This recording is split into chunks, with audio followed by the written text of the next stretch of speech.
الحمدللہ رب العالمین والصلاة والسلام علی محمد وآلہ واصحابہ اجمعین۔ ہر لحظہ ہے مومن کی نئی شان نئی آن،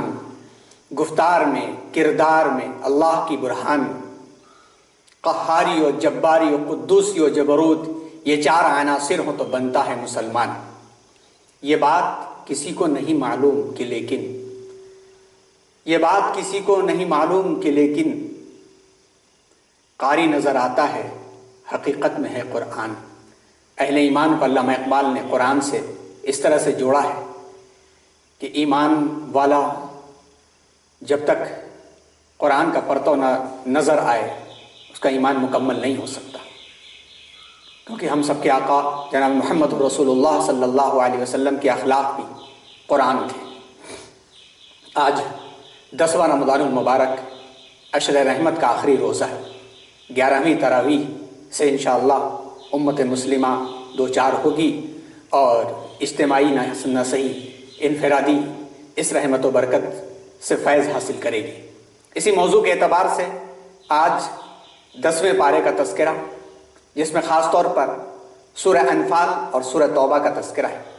قبل اس کے کہ اس تذکرے کو تلخیص کے ساتھ آپ کے سامنے پیش کیا جائے، آج 4 مئی بھی ہے اور آج ہی کے روز حضرت ٹیپو سلطان شہید علیہ الرحمہ 1799 میں شہید ہوئے تھے، جن کے بارے میں بزرگان دین کا قول ہے کہ وہ ملت اسلامیہ کے ترکش کے آخری تیر تھے، صاحب قرآن تھے،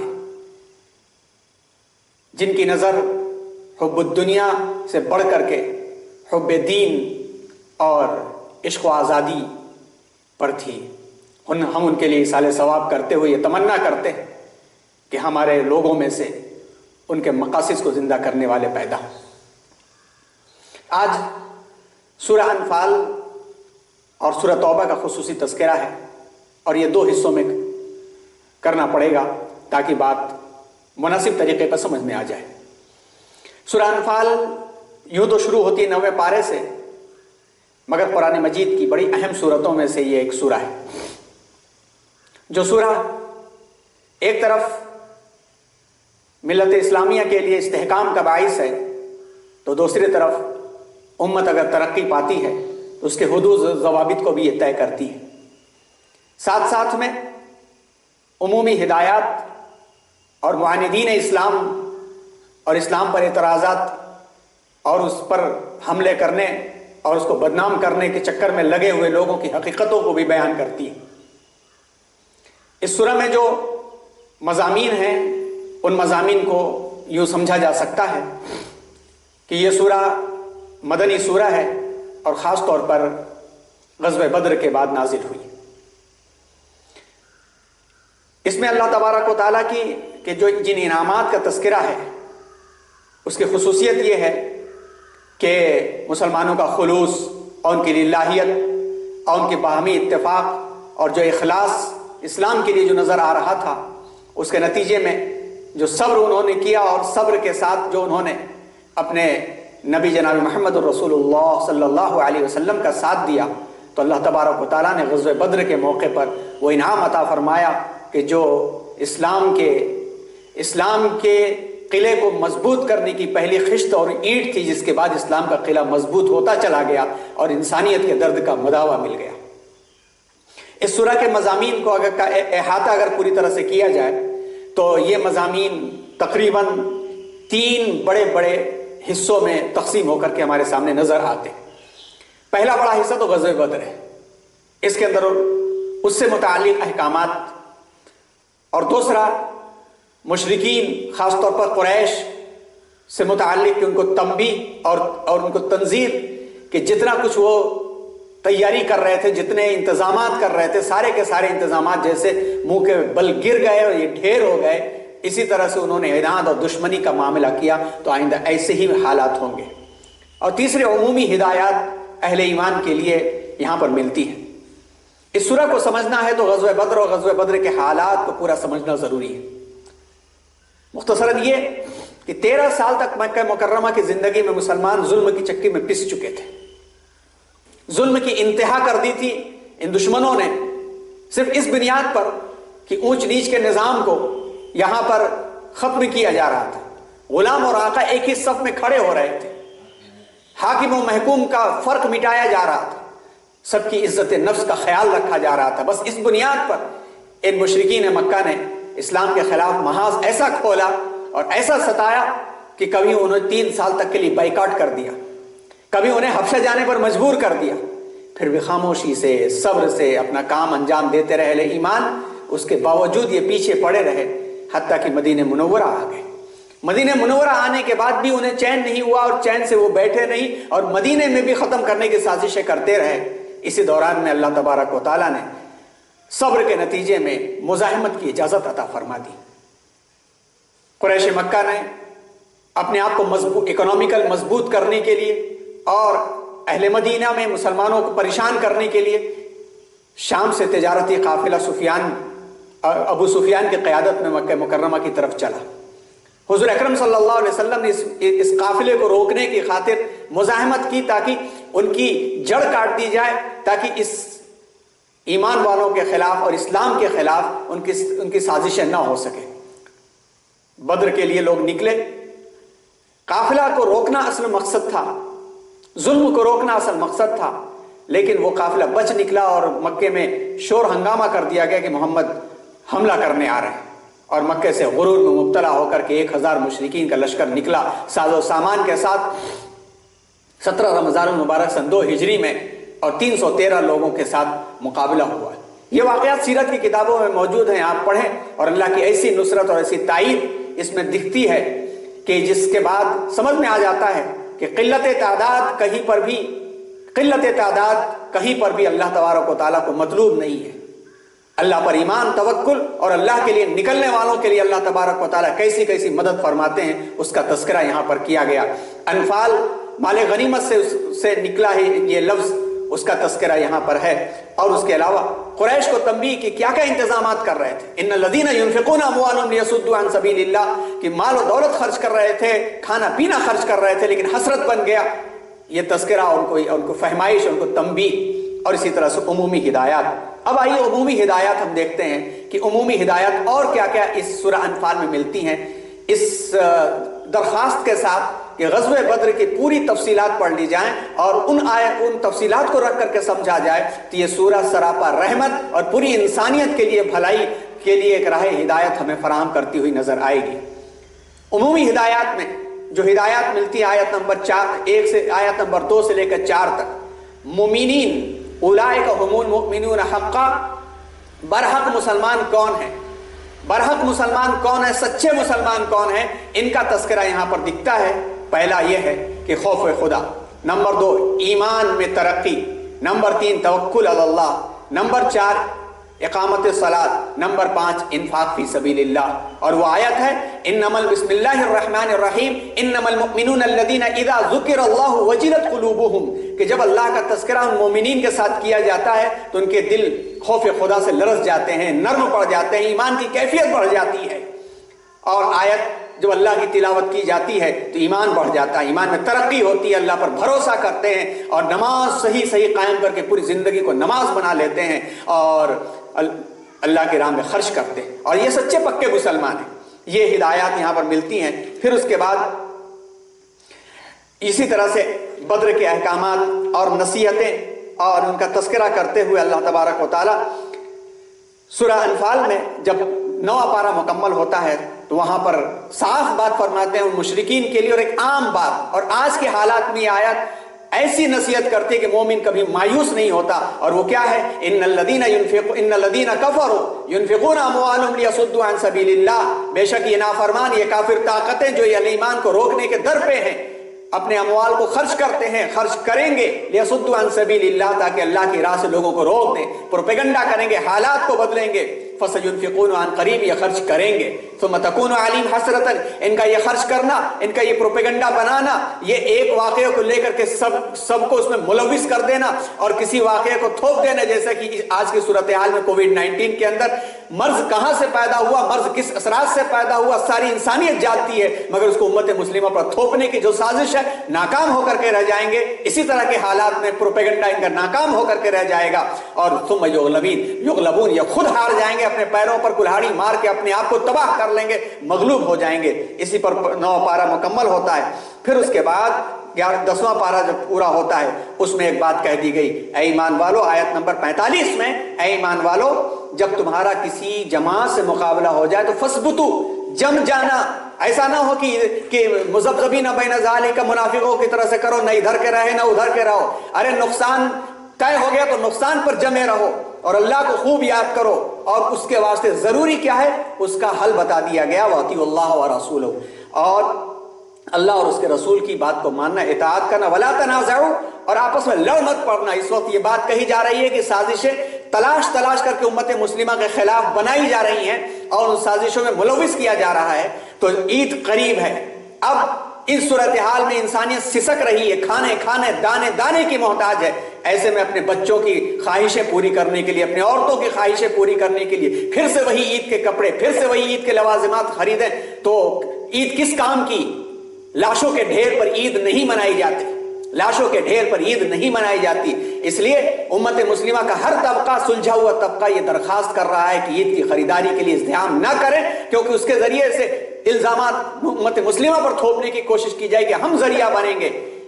اس سے بچیں اور ان پیسوں کو ان غربا تک پہنچانے کی کوشش کریں جو دانے کے محتاج ہو چکے ہیں۔ آپس میں انتشار مت کریں، اگر انتشار کریں گے، اپنی 1.5 اینٹ کی مسجد بنائیں گے، فتفشلوا، تو ناکام ہو جاؤ گے، تذهب ريحكم، تمہاری ہوا اکھڑ جائے گی، پھر کوئی پوچھنے نہیں آئے گا۔ واصبروا، صبر کرو، ان حالات میں صبر کرو، اللہ کو یاد کرو، اللہ اور رسول کی اطاعت کرو، اتفاق میں رہو اور صبر کرو۔ اللہ تعالیٰ صبر کرنے والوں کے ساتھ ہے۔ جب رب ہمارے ساتھ ہو جائے گا تو انشاءاللہ ہر دن عید بن جائے گی اور ہر رات شب برات ہماری بن جائے گی۔ یہ ہدایات ملتی ہیں، اور اسی طرح سے مزید آگے کی آیتوں پر غور کریں تو اس میں انصار اور مہاجرین کے درمیان کی محبتوں کا تذکرہ کیا گیا، اور ان تذکرے کے ساتھ پھر سورہ الانفال مکمل ہوتی ہے آیت نمبر 75 کے اوپر، جس میں 3 خاص یہ احکامات ہیں۔ ان احکامات کو اپنی نظر میں رکھیں اور موجودہ حالات میں کو سامنے رکھتے ہوئے غور کریں کہ کمزوری کے باعث چاروں طرف سے دشمن طاقتیں گھیر رہی ہوں تو ڈرنے کی کوئی ضرورت نہیں ہے۔ 313 جن کے پاس ساز و سامان نہیں، وہ ہتھیاروں سے لیس 1000 کے سامنے کھڑے ہو گئے تو رب نے ان کی مدد فرمائی۔ تو آج بھی اللہ کی یاد کے ساتھ، قوم کے ساتھ، اتحاد کے ساتھ، بڑوں کی بات کو مان کر کے آج بھی ہم کھڑے رہ جائیں گے۔ جن کا مال و دولت خرچ کرنا انشاءاللہ ان کے لیے حسرت بن جائے گا۔ میرا پیغام محبت ہے، جہاں تک پہنچے اسی پیغام کو لے کر کے آگے بڑھیں۔ 10ویں رمضان المبارک اور 11ویں تراویح کے عنوان سے آج 2 حصے کیے گئے۔ پہلے حصے میں سورہ انفال کا تذکرہ ہوا اور اس کا دوسرا حصہ سورہ توبہ اور اس کا تذکرہ ہے۔ سورہ توبہ 10ویں پارے سے شروع ہوتی ہے اور 11ویں پارے تک مکمل ہوتی ہے۔ سورہ انفال اور سورہ توبہ اپنے مضمون کے اعتبار سے بہت قریب کی صورتیں ہیں۔ اس سورہ کی ایک خصوصیت یہ ہے کہ یہ سورہ بغیر بسم اللہ سے شروع ہوتی ہے۔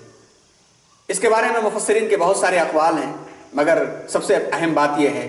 کہ جناب محمد رسول اللہ صلی اللہ علیہ وسلم کو حضرت جبریل علیہ السلام نے جس طرح سنایا، آپ نے اسی طرح سے لکھا، اور جس طرح سے آپ نے لکھوایا امت مسلمہ نے اسی طرح سے لکھا۔ یہ قرآن کی حفاظت اور قرآن مجید کی اعجاز کی ایک سب سے بڑی دلیل ہے۔ مضمون کے اعتبار سے قریب بھی ہے، صرف ایک تھوڑے سے فرق کے خاطر اس کو الگ کر کیا گیا، ورنہ مضمون کے اعتبار سے ایک ہے یہ سورہ۔ اسی لیے احکامات میں لکھتے ہیں، مفسرین لکھتے ہیں کہ جب قرآن مجید کی تلاوت بندہ پہلے سے کر رہا ہو تو سورہ توبہ آئے تو بسم اللہ نہ پڑھے، لیکن سورہ انفال پر کسی نے تلاوت روک دی، پھر وہ بعد میں تلاوت کرنے کے لیے آیا تو سورہ توبہ کو بسم اللہ الرحمن الرحیم سے شروع کرے۔ علامہ شفیع عثمانی علیہ الرحمہ نے یہ بات لکھی۔ اس سورہ کے جو مباحث ہیں، اس سورہ کے اہم ترین جو مباحث ہیں، چونکہ یہ سورہ بھی مدینے میں نازل ہوئی اور اس سورہ کا کے 2 نام ہیں، سورہ توبہ اور سورۃ البراءہ بھی ہے۔ برات کہتے ہیں چھٹکارے کے اعلان کو۔ مشرکین مکہ نے جو حدیبیہ کے وقت میں جو معاہدہ کیا تھا انہوں نے خود سے توڑا، ظلماً توڑا۔ اب ان کے پاس کوئی آپشن نہیں بچا تھا کہ ان کے ساتھ رحم کیا جائے، ان کے ساتھ چھوٹ کا معاملہ کیا جائے، کیونکہ گزشتہ مسلسل تقریباً صلح حدیبیہ کے وقت تک 19 سال کا عرصہ گزر چکا تھا۔ 19 سالوں کے اندر انہوں نے ہر نرمی کے معاملے کو بھی ظلم کے طور پر انہوں نے پیش کیا تھا، اور صلح حدیبیہ میں بھی جو معاہدہ ہوا اس کو بھی ظلم کے طور پر پیش کیا تھا، لہٰذا اس معاہدے کو توڑنے کا اعلان ہوا براءۃ من اللہ، تو اسی وجہ سے اس کا نام سورہ براءت پڑا۔ توبہ اس لیے کہ اس میں مسلمانوں کی توبہ کا بھی تذکرہ ہے، اور اس کی اہم خصوصیات میں سے یہ کہ اب چونکہ عرب کا نظم و نسق بالکل یہ ایمان والوں کے ہاتھ میں آ چکا تھا، تمام مزاحم طاقتیں جو اندر کی تھی وہ بے بس ہو چکی تھی، اس لیے ایک پالیسی آ جانی چاہیے تھی کہ دارالسلام بنانے کے لیے کیا کیا چیزیں ضروری ہیں۔ شرک کو قطعاً مٹایا جائے، مشرکانہ جو اعمال ہیں ان کو بالکل ہی ہٹایا جائے، اور اسی طرح سے اسلامی مزاج میں یہ چیزیں بالکل نہ آ سکیں۔ اہل ایمان کے لیے کہیں سمجھا کر کے کہیں تھوڑے سخت انداز میں یہاں پر بات کی گئی۔ پھر اس کے بعد کعبہ جو مرکز تھا اس کا بھی انتظام اہل ایمان میں آ جانا چاہیے تھا۔ پھر عرب کے تمدن میں جو جاہلیت کے اثرات باقی تھے ان جاہلیت کے اثرات کو دور کیا جاتا۔ پھر اسی طرح سے مسئلہ اہل کتاب کا بھی تھا، اہل کتاب کو بہت سمجھایا گیا۔ اس کے پہلے کی آیتوں میں آپ دیکھیں سورہ بقرہ میں یہود کے بارے میں، سورہ آل عمران میں نصارہ کے بارے میں، پھر سورہ اعراف کے بارے میں یہود کے بارے میں، اور پھر اسی طرح سے سورہ اعراف میں ہی جس دیگر قوموں کا تذکرہ کر کے بہت سمجھایا گیا کہ ان کی کامیابی یہی ہے کہ یہ وہی پیغام ہے جس پیغام کو حضرت ابراہیم نے شروع کیا تھا، بعد کے نبیوں نے شروع کیا تھا، اس پر یہ ایمان لائے، لیکن یہ ضد میں اور عناد میں اور ہٹ دھرمی میں ایمان نہیں لائے، تو ان کے مسئلے کو کہ ان کی بھی طاقت کو توڑ کر کے جو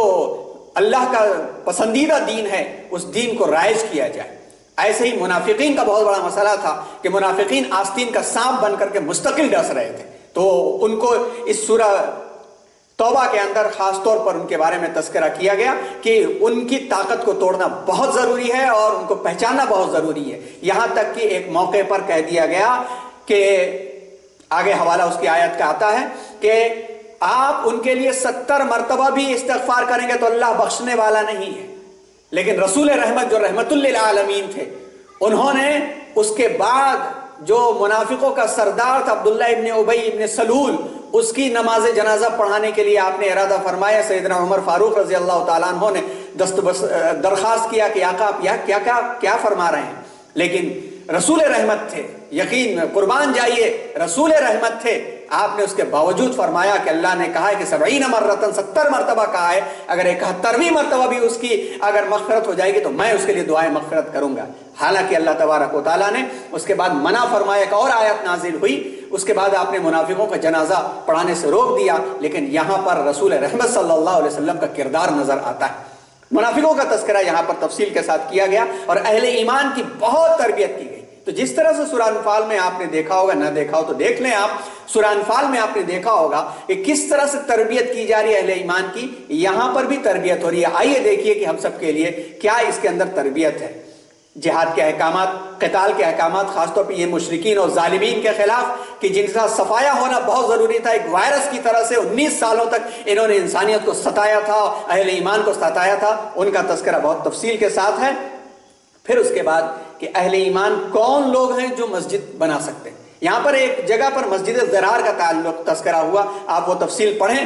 اس سے سبق ملتا ہے کہ اگر کوئی شخص مسجد بناتا ہے اپنی خاندانی، اپنی قومی اور مسلکی، تو وہ مسجد میں شمار نہیں ہو سکتی۔ مسجد تو وہ ہے جہاں پہ صرف اور صرف اللہ کے نام کی بلندی ہو۔ مسلکوں کی اگر بلندی ہے، کسی ذاتی شخصیت کی اگر بلندی ہے تو وہ مسجد نہیں ہو سکتی۔ تو مسجد کا وہ کردار ہے جس میں صرف اور صرف اللہ کی عظمت بیان کی جائے، وہاں پر دوسروں کا تذکرہ اللہ کے مقابلے میں ہرگز نہیں ہو سکتا۔ اس تذکرے کو مزید پڑھیں۔ حنین کا بھی تذکرہ ہے کہ اللہ تعالیٰ نے یہاں پر تذکرہ فرمایا کہ دیکھو اللہ نے ایسے ایسے انعامات تمہارے اوپر کیے تھے۔ حنین کے موقع پر 12,000 کی تعداد پر ایک مرتبہ تم کو تھوڑا عجب ہو گیا کہ آج تو ہم جیت کر کے رہیں گے، تو کیا صورتحال ہوئی؟ اللہ کی ہی مدد سے کوئی بھی چیز آگے بڑھ سکتی ہے، اللہ کی مدد کے علاوہ کسی طاقت پر کوئی بھروسہ نہیں ہے۔ اور پھر تذکرہ کرتے ہوئے اللہ تعالیٰ نے اہل کتاب کا تذکرہ کیا اور پھر اس کے بعد فرمایا یریدون یطفئوا نور اللہ بافواہہم ویأبی اللہ الا ان یتم نورہ ولو کرہ الکافرون هو الذی ارسل رسولہ بالہدی ودین الحق لیظہرہ علی الدین کلہ ولو کرہ المشرکون، جس کو علامہ اقبال نے کہا ہے کہ نور خدا پہ کفر کی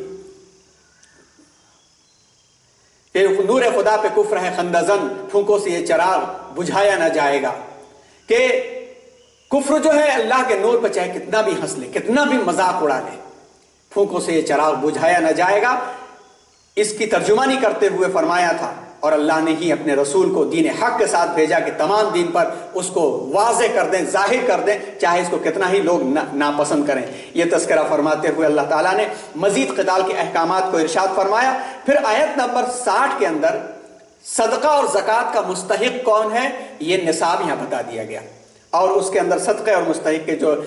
مستحق ہیں، انما الصدقات للفقراء، فقراء کے لیے، والمساکین جو غریب ہو گئے ہیں، مسکین ہو گئے ہیں ان کے لیے، والعاملین علیہا جو صدقے کو لیے پھر رہے ہیں، بانٹ رہے ہیں، تقسیم کر رہے ہیں، وقت لگائے ہوئے ہیں، ان کے لیے بھی اس کا استعمال ہو سکتا ہے۔ والمؤلفۃ قلوبہم والمؤلفۃ قلوبہم کہ وہ غیر مسلمین جن کے دلوں کے اسلام کے لیے کھولنا ہے، نرم کرنا ہے، ان کو بھی دیا جا سکتا ہے تاکہ ان کے دلوں کے دروازے کھولیں۔ وہ پھر رقاب، کوئی قیدی ہے، کوئی غلام ہے کس کی گردن پھنسی ہوئی ہے، والغارمین وفی سبیل اللہ کوئی پھنسا ہوا ہے اور کوئی اللہ کی راہ میں نکلا ہوا ہے، کوئی مسافر ہے، لٹ چکا ہے، برباد ہو چکا ہے، یہ زکوٰۃ دینے کا نصاب ہے، اس کا مزید مطالعہ کیا جائے۔ پھر اس کے بعد آیت نمبر 67 اور 68 اور آیت نمبر 70 اور 71 کے اندر مومنین اور منافقین کی مجلسوں کا تذکرہ ہے۔ المنافقون والمنافقات بعضهم من بعض، منافقین اور منافقات کا تذکرہ ہے کہ ان پر بھروسہ مت کرو، یہ ایک دوسرے کے دوست ہیں، ایک دوسرے کے ولی ہیں، ان کا معاملہ کیا ہے، یہ منکر کا حکم کرتے ہیں اور معروف سے روکتے ہیں اور اپنے ہاتھوں کو روکے رکھتے ہیں، تو اللہ تعالیٰ کو بھلا دیتے ہیں، اللہ نے انہیں بھلا دیا۔ مومنین کا معاملہ کیا ہے، ایک دوسرے کے دوست ہیں، معروف کا حکم دیتے ہیں، اچھائی کا حکم دیتے ہیں، برائی سے روکتے ہیں، اور نماز کو قائم رکھتے ہیں، اور زکوٰۃ ادا کرتے ہیں، اور اللہ اور رسول کی اطاعت کرتے ہیں۔ یہاں 2-3 باتیں سمجھ میں آئیں۔ پہلی بات تو یہ ہے کہ ہمیں سمجھ جانا چاہیے کہ ہماری مجلس منافقت والی ہے یا ایمان والی۔ اگر ہماری بیٹھک، ہماری مجلس کے اندر غیبتیں ہو رہی ہیں، ایک دوسرے کے بارے میں چھیٹا کشی کی جا رہی ہے، صرف پیر کھینچا جا رہا ہے، تو اس کا مطلب ہے کہ وہ منافقوں والی مجلس ہے، اپنی مجلس سدھار لینی چاہیے۔ ہم جب بیٹھ رہے ہیں اور اس بیٹھنے کے اندر ایمان کی باتیں ہو رہی ہیں، اچھائی کی باتیں ہو رہی ہیں، خدمات کی باتیں ہو رہی ہیں، نماز کا تذکرہ ہو رہا ہے، اللہ اور رسول کی اطاعت کا تذکرہ ہو رہا ہے، تو اس مجلسوں کو اختیار کرنا چاہیے۔ یہاں پہ ایک بات اور بھی آئی کہ کیسے پتہ چلے گا کسی شخص کے بارے میں کہ وہ مکمل ایمان والا ہے یا اس کے اندر نفاق اور کفر پل رہا ہے، تو پتہ ایسے چلے گا، جس طرح مفتی شفیع صاحب علیہ الرحمہ لکھتے ہیں کہ پتہ یہ چلے گا کہ ان کی مجلسوں کے اندر اچھی باتیں ہوں گی، برائیوں سے روکا جائے گا۔ نمبر 3، نماز وہ ادا کریں گے۔ کوئی شخص نماز نہیں ادا کرتا، نماز ہی اظہار دین کا سب سے بڑا ذریعہ ہے۔ نماز کے اظہار کے بغیر، نماز کے اظہار کے بغیر کسی شخص کے ایمان کا اظہار نہیں ہو سکتا۔ تو ضروری ہے، کوئی شخص کہے کہ نہیں میں دل سے مومن ہوں اور میں فلاں طریقے سے نماز ادا کر لیتا ہوں، جب تک اس نماز کے ذریعے سے اظہار نہیں کرتا اس کے ایمان کا بھروسہ نہیں کیا جا سکتا۔ اور پھر نمبر 4، اللہ کی اطاعت اور اللہ کے رسول کی اطاعت، اللہ ان کے اوپر رحم فرمائے گا۔ یہ 2 موازنے ہیں، ان موازنوں کو پڑھا جائے۔ پھر اس کے بعد قتال کی مزید آیتوں کا تذکرہ۔ پھر آیت نمبر 80 کے اندر حضور اکرم صلی اللہ علیہ وسلم کو یہ ہدایت دے دی گئی کہ آپ ان کے لیے استغفار نہ کریں، استغفر لهم او لا تستغفر لهم ان تستغفر لهم 70 مرة فلن يغفر الله لهم ذلك بأنهم كفروا بالله ورسوله والله لا يهدي القوم الفاسقين۔ جب نبی کو یہ ہدایت ہے کہ ان منافقوں کے لیے، ان کافروں مشرکوں کے لیے آپ 70 مرتبہ بھی استغفار کریں گے تو اور ان کے لیے مغفرت کی دعا کریں گے تو مغفرت ان کی نہیں ہو سکتی، کس کی؟ نبی کی زبان سے جب کہا جا رہا ہے تو ہم شما کیا کہ کوئی مرا فاسق فاجر ناچنے گانے والا جس نے اپنی زندگی کے اندر بتوں کی پرستش کی ہے، اس کا کفر ظاہر اور باہر ہے، اس کے لیے اصالہ ثواب کی مجلس سجانے لگے ہم آہنگی کے لیے، نہیں ہو سکتا ہرگز۔ یہ ہدایات ہمارے سامنے رہنی چاہیے۔ پھر 11واں پارہ پورا شروع ہوتا ہے، اور 11واں پارہ شروع ہونے کے بعد اس کے اندر ایمان والوں کی خصوصیات ایک جگہ اور بیان کی گئی، جس میں بات شروع ہوتی ہے ان اللہ اشترى من المؤمنین، کہ اللہ نے مومنین کے ساتھ جو بیع کی ہے، خرید و فروخت کی ہے، مومنین کو خریدا ہے، ان کے نفس کو خریدا ہے جنت کے عوض میں۔ تو ان کی خصوصیات کیا ہیں؟ ان کی خصوصیات 8 خصوصیات کا تذکرہ ہے، آپ اس کا خصوصی مطالعہ کریں۔ آیت نمبر 112، 11واں پارہ۔ التائبون، توبہ کرنے والے، العابدون، اللہ کی عبادت کرنے والے، الحامدون، اللہ کی حمد کرنے والے، السائحون، روزہ رکھنے والے، الراکعون الساجدون، رکوع اور سجدہ کرنے والے، الآمرون بالمعروف،